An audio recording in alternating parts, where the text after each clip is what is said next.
Car militiamen kidnap French charity worker in Bangui. Reports said their vehicle was stopped by armed men in the capital, Bangui, and they were driven off.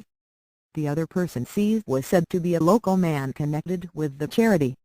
The driver of the vehicle, who was not taken, said the kidnappers were from a mainly Christian militia angry at the recent arrest of one of their leaders.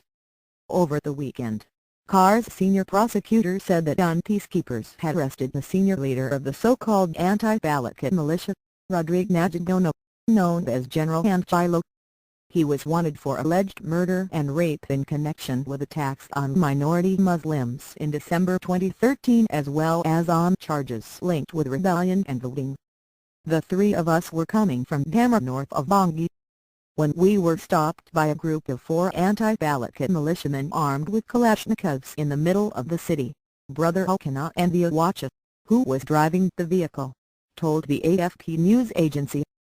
Archbishop of Bangui Diuda and Zapala Inga, they let me go after they robbed me of my mobile telephone, my bank documents and my money.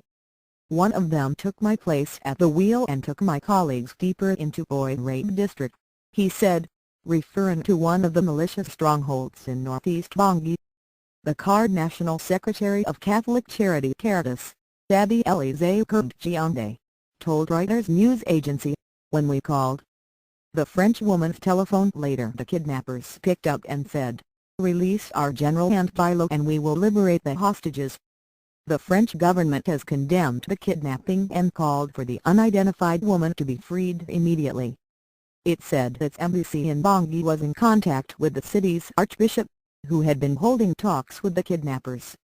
Mostly Muslim Seleka fighters seized control of CAR in March 2013, ousting President François Bozize.